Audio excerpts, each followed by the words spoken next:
안녕하세요. 오늘도 사연 살롱을 찾아주셔서 감사합니다. 결혼 8년차 30대 여성이에요. 어린 시절 동화책을 보면서 의문이 들었던 부분이 있어요. 공주들은 왜 하나같이 백마탄 왕자를 기다리고만 있을까 하는 거였죠. 그렇게 왕자를 만나고 싶다면 직접 백마를 타고 왕자를 찾아 나서면 될 일인데 말이에요. 거기다 여자의 성공을 마치 배경 좋은 왕자를 만나 왕비가 돼야 완성되는 것처럼 그린 것도 불만이었어요. 내 힘으로 이룬 성공이 아니라 잘 차려진 남의 인생에 편승해 놓곤 마치 그게 성공인 양 뿌듯해하는 게 제 입장에선 이해가 안 됐거든요. 이런 제게 어른들은 그러셨죠. 여자는 자고로 온실 속 화초처럼 남편 사랑받으며 조신하게 자라야 하는데 너처럼 기 세고 자기 주장 강하면 평생 고생하고 살게 돼. 마치 저주라도 내리듯 말이에요. 그럴 때마다 제 편이 되어준 건 둘째 이모였어요. 말도 안 되는 소리 하지 마세요. 여자가 남자 소유물이에요. 뭘 조신하게 남편 사랑에 기대 살라는 거예요. 자기 능력 펼치며 당당하게 자기 인생 살 생각을 해야지. 그럴 때마다 어른들은 말하셨죠. 그러니 네가 결혼을 못했지. 당시 이모는 40이 다 된 나이에도 결혼을 안 하고 혼자 살고 계셨어요. 하지만 어른들의 야유와 달리 제 눈엔 그런 막내 이모가 저희 엄마나 결혼한 다른 이모들보다 행복해 보였어요. 열심히 번 돈으로 휴가 때마다 여행도 다니고 수영, 스키며 라틴 댄스에 스킨스쿠버까지 취미생활로 하는 모습이 훨씬 멋져 보였거든요. 무엇보다 시간을 온전히 자신을 위해 활용하는 모습이 그렇게 부러울 수가 없었어요. 남편과 자식 때문에 정작 자신의 삶을 돌보기 힘들었던 엄마나 주변의 기혼 여성들과 달랐으니까요. 막내 이모는 종종 제게 그러셨어요. 인생은 속도가 아니라 방향이야. 남들과 같은 길로 빨리 간다고 네가 행복해지는 건 아니거든. 어떤 방향으로 가는지에 따라 내 삶의 행복이 결정되는 거야. 그러니까 남들처럼 사는데 급급하지 말고 네가 어떤 방식으로 살 건지 진지하게 생각해보고 살아. 이모의 그 말은 중학생이던 제 인생에 큰 영향을 주었어요. 안 그래도 남들과 다른 길을 가는 걸 실패자나 패배자가 되는 것처럼 치부해서 원치 않음에도 남들과 같은 길로 가길 강요받는 게 불편했거든요. 그러던 차에 내 생각을 지지해주는 아군을 만난 것 같아서 든든했어요. 물론 저희 엄마는 제가 이모처럼 될까봐 걱정하셨지만요. 그날 이후 저는 제 인생을 나답게 사는 게 뭔지 고민하며 살게 됐어요. 남들이 한다고 해서 무작정 따라할 게 아니라 내 성향에 맞는지 그걸 해서 내가 정말 행복할지를 먼저 생각하고 행동하게 되었죠. 그런 상황이 반복되다 보니 어느새 대학생이 될 무렵부터는 어느 정도 제 인생에 대한 방향이 잡혀갔고 약간의 확신도 생겼던 것 같아요. 그리고 그 무렵 한 남자를 알게 됐죠. 지금의 제 남편 말이에요. 같은 과 동기였던 그는 저와는 달리 부드러운 사람이었지만 내심 자신만의 스타일이 확고한 사람이었어요. 다만 성격이 강하지 않아서 겉으로 잘 드러나지 않을 뿐이었죠. 제가 보기에 남편은 온화한 성격 탓에 자신보다 타인의 감정을 먼저 배려해 주느라 주변 사람들한테 상처받는 것 같았어요. 사람들은 되게 배려심 많은 사람한테 막대하는 경향이 있잖아요. 착하고 거절 잘 못하면 호구로 보고 이용하려는 나쁜 습관이요. 반면 저처럼 성격도 강하고 섣불리 건드렸다간 뼈도 못 추릴 것 같은 사람한테는 뒤에서 욕을 할지언정 앞에서는 함부로 못하고요. 그런 면에서 남편은 피해자였어요. 공동과제를 할 때도 팀원들은 늘상 남편한테 힘들고 시간 많이 잡아먹는 일과 자기들 몫까지 시키곤 했어요. 저라면 참지 않고 균등하게 과제를 배분하자고 따질 텐데 남편은 알고도 묵묵히 받아들이더군요. 그 모습이 딱하기도 하고 한심하기도 해서 하루는 남편한테 따져 물었어요. 공동과제라 조원이 모두 같은 점수를 받는데 왜 네가 다른 사람들 몫까지 떠맡아서 하니? 억울하지도 않아? 애들이 그러자고 해도 싫다고 해야지. 넌 입도 없냐? 왜 싫다고 말을 못해? 자기 일을 떠넘기는 애들도 나쁘지만 매번 이런 상황을 받아들이는 너도 잘못이야. 그러니 애들이 너를 호구로 알고 더 부려먹는 거 아니냐고. 나도 모르게 화를 내버렸지 뭐예요. 그러자 남편이 빙그레 웃으며 조용히 제게 그러더라고요. 팀원 5명 중에 알바하는 사람이랑 너랑 나를 제외하고 3명이야. 걔들은 시간이 부족할 것 같아서 가급적 시간이 많은 내가 조금 더 해도 되겠다고 생각했어. 친구끼리 그 정도 처지는 봐줄 수도 있는 거잖아. 그럼 알바도 안 하는 내 몫까지 네가 더하는 이유는 뭔데? 그러자 남편 얼굴이 붉어졌어요. 그리고는 수줍게 말하더군요. 그야, 네가 힘든 걸 보느니 내가 대신하는 게 마음 편하니까 그렇지. 그게 말이 되냐? 네가 내 부모도 아니고 왜 나 힘든 것까지 따져? 혹시 너 나 좋아하냐? 그저 별뜻 없이 던진 말이었는데 이어진 남편의 말에 깜짝 놀랐어요. 몰랐어? 나 너 좋아한 지 오래됐어. 맙소사. 전 정말 몰랐거든요. 생각지 못한 남편의 대답에 저는 그만 말문이 막혀버렸어요. 그동안 제 자신의 감정에만 충실했지 타인의 마음을 들여다볼 생각은 못하고 살았거든요. 그런데 남편의 고백을 듣고 보니 그제야 그동안 남편이 했던 행동들이 퍼즐 조각처럼 맞아 들어가더라고요. 시험철에 자리 잡기 힘든 도서관에 매번 자리가 났다고 저를 불렀던 것과 제가 보고 싶어 했던 영화의 공짜표가 생겼다고 저를 불러냈던 일 등 그동안 눈치를 못 챈 제가 이상할 정도였죠. 그제야 나야말로 이 남자의 호의를 너무도 당연하게 받아들이고 있었구나 생각하니 미안해졌어요. 그러자 남편은 작정한 듯 그동안 제게 못했던 말을 털어놓더라고요. 이렇게 고백하게 될 줄은 몰랐지만 이왕 이렇게 된 거 솔직히 말할게. 나 너 많이 좋아해. 내 마음이 부담된다면 미안하다. 남편의 고백에 잠시 어리둥절했지만 그렇다고 생각도 안 해본 남자랑 덥석 사귈 수는 없었어요. 그래서 거절했죠. 마음은 고맙게 받겠지만 난 너한테 이성으로서 관심이 없다고 말이죠. 의외로 남편은 제 뜻을 의연하게 받아들였어요. 그리고는 제 뜻을 존중한다며 알겠다고 하더라고요. 그날 이후 남편은 전과 다를 바 없이 저를 친구로서 대해주었어요.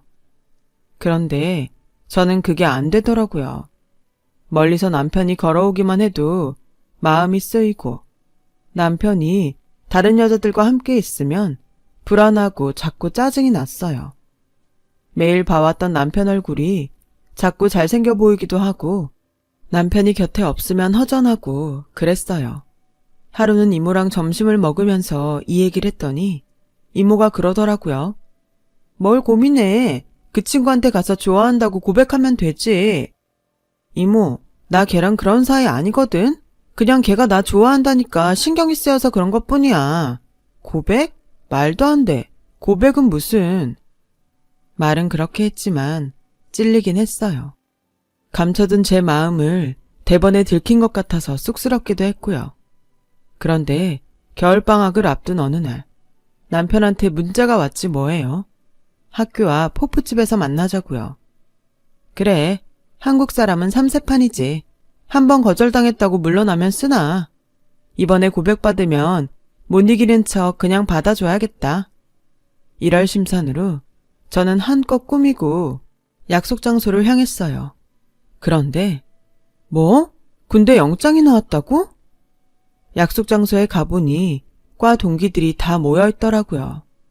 남편이 군입대를 앞두고 동기들을 모두 부른 거였죠. 그것도 모르고 저는 김칫국만 퍼마신 꼴이지 뭐예요. 창피한 마음 반, 서운한 마음 반으로 저는 금방 취해버렸어요. 그리고는 구석에 앉아 괜히 남편을 얄궂게 노려봤어요. 때마침 호프집 안에는 김광석의 이등병의 편지가 흘렀고 그 노래 탓인지 눈물이 뚝뚝 떨어졌죠. 혹여 그 모습을 다른 사람들한테 들킬까봐 서둘러 호프집을 나와버렸어요. 그리고는 간다는 말도 않고 그 길로 집으로 돌아와 버렸어요. 그날 이후 며칠을 침대 위에서 비비적대며 지냈어요. 그렇게 한 일주일이 지났을까요? 남편한테 문자가 왔더라고요. 나 지금 훈련소 들어가. 그동안 네 덕분에 행복했다. 아프지 말고 건강하게 잘 지내. 남편의 문자에 참았던 눈물이 쏟아져 내렸어요. 그리곤 이렇게 떠나보내면 안 될 것 같다는 생각이 들었죠. 그래서 연신 눈물을 닦아내며 단문을 보냈는데 하필 이 꼴이 됐지 뭐예요. 나 사실 말 못했지만 너 정말 야해. 이 말 꼭 하고 싶었어. 이런 네가 싫다 정말. 아, 오타 장렬이었어요. 오타를 발견했을 땐 이미 문자가 전송된 후였고 당연히 남편한테는 답장이 오지 않았어요. 결국 저는 남편이 훈련소에 들어가는 마지막 순간까지 남편 가슴에 못을 박은 셈이었죠.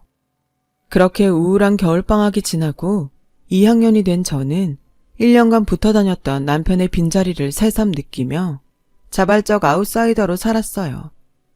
제게 말을 거는 친구도 없고 저 역시 누구에게도 말을 걸지 않았어요. 그렇게 시간은 흘러 4학년이 되었어요. 학점 따랴, 취업을 위해 스펙 쌓으랴, 눈코 뜰 새 없이 바쁜 나날이 이어졌고 그러는 사이 남편은 까맣게 잊었어요. 그러다 대기업 인턴 사원 모집 요강을 받으러 과 사무실에 들렀다가 제대한 남편과 만나게 된 거예요. 서로 반가운 표정이었지만 선뜻 먼저 말을 건네지는 못했어요. 아무래도 끝이 좀 그랬으니까요. 그래서 눈인사만 나누고 돌아서려는데 남편이 그러는 거예요. 잘 지냈어? 요즘 취업 때문에 바쁘지? 나 복학했어. 그 말을 듣는데 괜히 화가 나는 거예요. 그래서 나도 모르게 버럭 질렀죠. 그래, 바쁘다. 바빠서 정신이 하나도 없을 정도다. 됐냐? 2년 만에 나타나선 고작 한다는 말이 바쁘냐고? 씩씩대는 저를 보곤 남편은 웃었어요. 그리고는 다정한 목소리로 그러더군요. 너 여전한 거 보니 기분 좋다. 어색하면 어쩌나 걱정했는데 진작 연락 못해서 미안해. 미안하다는 말에 그동안 꽁 했던 마음이 사르르 녹아버렸어요. 그래서 점심이나 먹으러 가자고 했죠. 오랜만에 학생 식당에 마주 앉아 밥을 먹으니 2년 전으로 되돌아간 것처럼 그렇게 편할 수가 없었어요. 그동안 늘 혼자 먹던 학식을 둘이 먹으니 엄청 맛있더라고요. 별것도 아닌 2,500원짜리 백반이 말이에요. 그날 남편의 환송식을 했던 호프집에 들러서 우린 묵은 오해를 풀었어요. 그리고 언제 그랬냐는 듯 다시 절친이 되었고 벚꽃이 캠퍼스에 흩날리던 어느 봄날부터 본격적인 CC가 됐어요. 먼저 졸업을 하고 회사에 취직한 저는 대학생 남편과 연애를 이어갔어요. 신입사원들은 누구나 그렇듯 사수한테 깨지고 말도 안 되는 이유로 욕먹고 피곤에 쩔은 몸으로 회식 자리까지 끌려다니는 저를 위로해 준 건 역시 남편이었어요. 할 말은 하고 사는 성격 탓에 선배들한테 자주 혼났던 저는 남편이 아니었더라면 진작 회사를 때려쳤을지도 몰라요. 그럴 때마다 남편은 취업 준비로 바쁜 와중에도 제 입장을 헤아려가며 저를 위로해 주었죠. 마치 밖에서 싸우고 돌아온 아이를 달래는 엄마처럼요. 그렇게 남편한테 기대며 하루하루를 버티다 보니 조금씩 직장 생활에 적응이 되어갔어요. 그때 결심했던 것 같아요. 이 남자랑 결혼을 해야겠다고요. 그래서 남편이 대학을 졸업하고 취업에 성공하기만을 기다렸어요. 그리고 드디어 남편이 취직에 성공해 첫 월급을 탄 그날 청혼을 했죠. 난 백마탄 왕자를 기다리는 대신 내가 직접 백마를 타고 내 남자를 찾으러 나서야겠다 생각했어. 그렇게 찾아낸 남자가 바로 너야. 내가 널 왕자로 만들어줄게. 어때? 나랑 결혼할래? 제 청혼의 남편은 멍한 표정으로 저를 바라봤어요. 그리곤 피식 웃으며 말을 이어갔죠. 이런 기분이구나. 여자들이 남자한테 청혼받을 때 느끼는 기분이. 그래, 결혼하자. 그런데 나를 왕자로 만들어준다는 약속 정말 지킬 거야? 당연하지. 손에 물 안 묻히게 해준다는 약속은 못하지만 왕자로 만들어주겠다는 약속은 꼭 지킬 거야. 대신 언제까지라곤 약속 못해? 남편은 기약도 없는 약속을 받고도 아이처럼 좋아했어요. 그렇게 우린 CC로 만나 부부가 됐고 몇 년간은 별 탈 없이 잘 지냈어요. 물론 소소한 부부싸움이나 사소한 시댁과의 마찰은 있었지만 그건 어느 가정에나 있는 그런 정도였어요. 거기다 결혼 2년 만에 임신을 해서 기쁘게 출산을 기다리고 있었는데 뜻하지 않은 사건이 일어났어요. 남편이 회사를 그만두게 된 거예요. 사실 남편의 회사 생활은 그리 평탄하지 않았어요. 하필 군 시절부터 남편을 괴롭혀왔던 선임을 회사에서 직속 사수로 만나게 되었거든요. 그놈은 여전히 재벌릇 개 못 주고 남편을 괴롭혔고 그로 인해 남편은 입사 초부터 회사 생활을 힘들어했어요.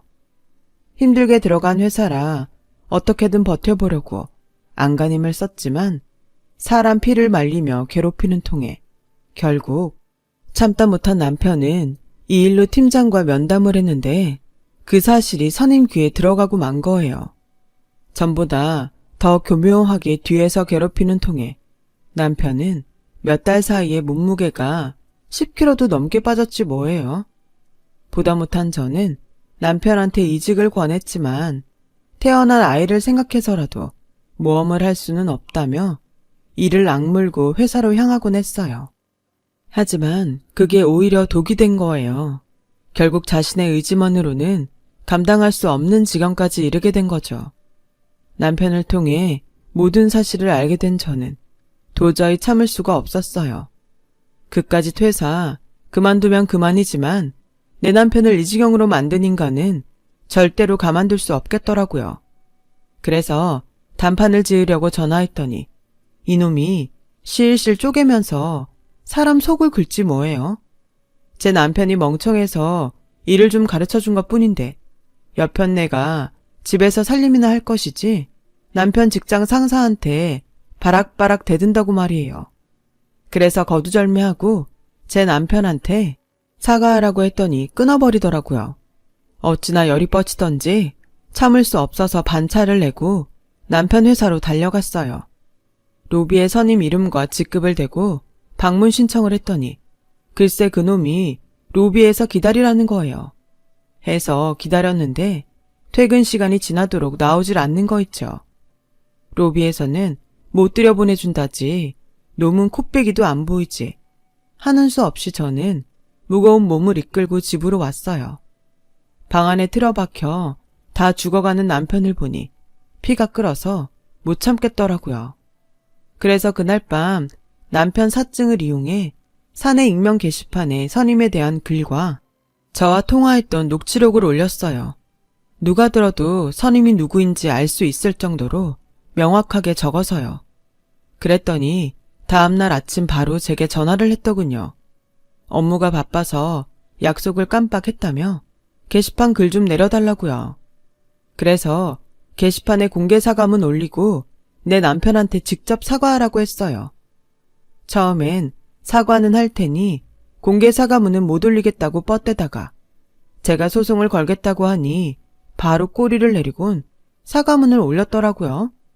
그리고 그날 밤 저희 집으로 찾아와선 남편한테 무릎 꿇고 사과했어요. 하지만 그런다고 이미 상처 입은 남편의 마음은 나아지지 않았어요. 휴가가 끝나면 다시 회사에서 그 인간을 봐야 한다는 생각만으로도 발작을 일으킬 정도였죠. 돈도 돈이지만 이러다가 내 남편이 먼저 죽을지 모른다는 생각에 겁이 나더라고요. 그래서 고심 끝에 결단을 내렸어요. 자기야, 난 남들과 똑같이 살 필요는 없다고 생각해. 남자가 돈 벌어서 가족을 부양해야 한다고 누가 그래? 상황에 따라선 남자가 육아랑 살림을 맡고 여자가 돈을 벌어도 되잖아. 그래서 말인데 당신이 육아랑 살림을 좀 맡아주면 안 될까? 출산휴가 끝나면 나도 다시 복직해야 하는데 우리 엄마가 무릎 협착증 때문에 애를 못 봐주신다고 그러네. 어머님은 아가씨네 애 봐주시고 있고 그렇다고 시설에 맡기기에는 아직 너무 어려서 걱정도 되고 말이야. 자기야, 한번 생각 좀 해주라. 처음엔 선뜻 하겠다는 말을 안 턴 남편은 아내 대신 육아를 맡고 있는 남편들이 운영하는 블로그며 카페를 찾아보고는 며칠 뒤에 한번 해보겠다고 하더라고요. 그래서 일단 남편한테 회사에 사직서를 내라고 말했어요. 그리고 한 달 뒤 저는 출산을 했고 남편은 육아와 살림을 도맡아 하게 되었어요. 처음엔 모든 게 서툴던 남편은 꼼꼼한 성격을 10분 발휘해 저보다도 완벽하게 육아와 살림을 해나갔어요. 그리고 3개월 뒤 저는 다시 회사에 복직을 하게 되었죠. 그런데 큰 산을 넘고 드디어 평온을 찾았다 생각할 무렵 생각지도 못했던 일이 터지고 만 거예요. 연락도 없이 우리 집을 찾았던 신우가 남편이 애를 업고 청소기를 돌리는 모습을 보고는 시어머니한테 달려가 고자질을 했던 모양이에요. 거기까지는 참을 수 있어요. 그런데 눈으로 본 상황만 전달한 게 아니라 있지도 않는 말까지 덧붙이는 바람에 시댁에 난리가 났지 뭐예요. 그런데 웃기는 건 신우이한테 그런 얘기를 들었으면 저나 남편한테 확인을 하면 될 일을 생뚱맞게 점집을 찾아가 무당한테 물었다지 뭐예요. 이게 말이나 되는 일인가요? 아무튼 무당 말이 저희 집에 우환이 끼었다고 비방용 부적을 써주더래요. 이런 상황을 몰랐던 우리 부부는 주말에 이불 빨래를 하려고 커버를 벗기다가 제 베개에서 떨어진 부적을 보곤 이게 도대체 어떻게 된 일인가 한 거죠. 며칠 전에 어머님이 낮에 집에 들렀다 가신 일이 생각난 남편이 시댁에 전화를 걸었고 그제야 사건의 전말을 전해 듣게 된 거예요. 그때까지만 해도 우리 부부는 그 일을 그냥 웃고 넘겼는데 다음날 어머님과 시누이가 집으로 왔더라고요. 어머님이 다짜고짜 부적은 어딨냐고 물으시길래 물에 젖어서 버렸다고 했더니 대뜸 제 뺨을 치시지 뭐예요. 순식간에 일어난 일이라 저도 남편도 눈이 동그래지고 말았어요. 엄마, 지금 뭐 하는 거예요? 남편이 화를 내자 시누이가 끼어들어 저 들으란 듯 소리쳤어요. 오빠 모르면 좀 가만히 있어. 엄마가 누구 때문에 이러는데. 그러자 어머님이 저를 노려보며 기어이 네가 사단을 내는구나. 너 그 부적이 어떤 부적인지 아냐? 부당이 그러더라. 네가 하도 기가 세서 내 아들이 하는 일마다 실패하고 시름시름 앓게 된다고. 너 기 안 누르면 내 아들이 죽을지도 모른다는데 그럼 애미가 돼서 손 놓고 가만히 있어야겠냐? 그래, 네 기 좀 누리려고 써온 부적이다. 내 아들 살리려고. 근데 네가 그걸 버려? 100만 원이나 주고 산 귀한 부적을? 그러자 시누이가 한마디 거들었어요. 그러게, 무당 말대로 집에 들이지 말아야 할 걸 들여서 이 사단이지. 때리는 시어미보다 말리는 시누이가 더 밉다고 시누이 말에 뚜껑이 확 열리더라고요. 그래서 따져 물었어요. 들이지 말아야 할 거요? 지금 저 들으라고 하는 소리예요? 왜요? 내 말이 틀렸어요? 솔직히 우리 오빠 이날 이때까지 수년간 몸무게 변화 없이 살아온 사람인데 언니랑 살고부터 저렇게 살 빠진 거 봐요.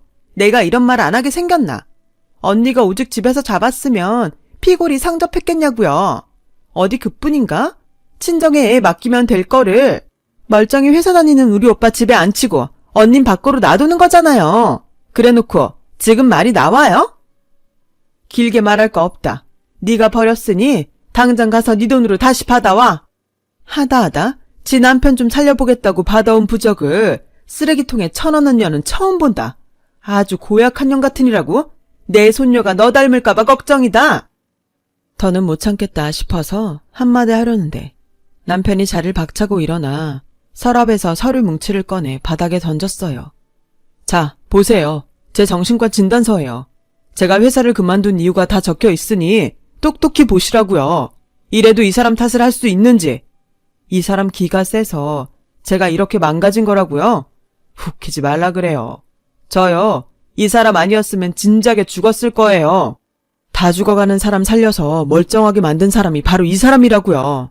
만삭의 몸으로 남편 괴롭힌 직장 상사한테 찾아가서 사과문 쓰게 한 것도 이 사람이고, 그 놈을 내 앞에 무릎 꿇린 사람도 이 사람이고, 회사에서 숨조차 쉴 수 없었던 제게 자기가 벌어서 먹여 살리겠다고 사표 내라고 말해준 사람도 바로 이 사람이라고요. 엄마는 어땠어요? 내가 군대에서 선임한테 괴롭힘 당하고 힘들어할 때 제 정신이 나약해서 그런 거라고 오히려 제 탓으로 돌리셨죠? 정신력만 강하면 뭔들 못 이기겠냐고 다 제 잘못이라고만 했잖아요. 제대하고 반년 동안 내가 집에서 숨어 지낸 거 알면서도 모른 척 했으면서. 하지만 이 사람은 달랐어요. 내 탓이 아니라 날 괴롭힌 선임이 잘못한 거라고. 그러니까 숨지 말고 맞서 싸우자고 내 손을 잡아준 유일한 사람이라고요. 그런 사람한테 엄마가 무슨 자격으로 손찌검을 해요? 엄마가 왜요? 민정이 너도 마찬가지야. 네가 뭔데 내 아내한테 함부로 짓거려? 경고하는데 앞으로 내 아내한테 함부로 굴지 마. 만약 또다시 그러면 내가 절대 용서 안 해. 그게 누구든 간에. 그러니까 두 사람 내 아내한테 사과하세요 당장. 서슬퍼런 남편의 기세에 어머님과 시누이는 꼬리를 팍 내린 채 제게 사과를 했어요. 그리고 그날 이후 시댁 식구 그 누구도 제게 함부로 하는 사람이 없었어요. 그날 태어나서 처음 소리치며 화를 낸 남편은 그날 이후 표정이 확 달라져선 전과 달리 기분이 좋아 보였어요. 늘 참고 속으로만 삭히고 살았는데 그렇게 소리를 지르고 보니 속이 뻥 뚫리는 것 같은 게 다시 태어난 기분이라나요? 남편의 상담 선생님도 남편의 변화를 보고는 무척 반기시며 자주는 아니래도 화가 나면 밖으로 표현을 하는 게 정신건강에 도움이 된다고 하더래요. 그런데 늦바람이 무섭다고 평생 처음 화를 내보고 신이 난 남편은 전과 달리 감정에 솔직해졌어요. 저보다도 더요. 그 바람에 오히려 제가 속에 사리가 생길 판이라니까요. 아, 그리고 남편을 괴롭혔던 선임 말이에요. 제 남편한테 했던 일이 회사에 쫙 퍼지는 바람에 승진도 막히고 회사에서 따돌림까지 당하게 돼서 결국 회사를 나갔다더라고요. 그러게 인생 똑바로 살았어야죠. 다 자업자득이에요. 그리고 제 남편은 꼼꼼한 성격대로 블로그에 딸아이 육아일지와 딸에게 보내는 편지를 올렸다가 출판사 관계자 눈에 띄어서 출판 제의를 받게 되었어요. 덕분에 남편은 작가로서 제2의 인생을 꿈꾸게 되었죠. 결혼 후 지난 4년간 커다란 고비를 2개나 넘은 우리 부부는 전보다 조금 더 단단해진 것 같아요. 시련이 사람을 단단하게 만드나 봐요. 앞으로 살면서 얼마나 큰 시련을, 얼마나 더 겪어야 할지는 모르겠지만 지금 같아서는 충분히 이겨낼 수 있을 것 같아요. 아무리 거센 시련이 닥쳐도 내 남편은 내가 지켜줄 자신이 있거든요. 내가 직접 백마 타고 나서서 고른 나만의 왕자님이니까요. 정작 하는 일은 신데렐라급이지만요. 그래도 약속대로 언젠가는 제대로 된 왕자가 될 날도 오겠죠 뭐. 남편은 기대도 안 하지만 말이에요. 지금까지 제 사연을 들어주셔서 감사드립니다. 모든 분들 활기찬 하루 되시고 항상 건강 조심하세요. 여러분, 사연 댓글에 응원과 현명한 조언 부탁드려요. 좋아요와 구독은 저에게 큰 힘이 됩니다. 오늘도 좋은 일 가득하세요.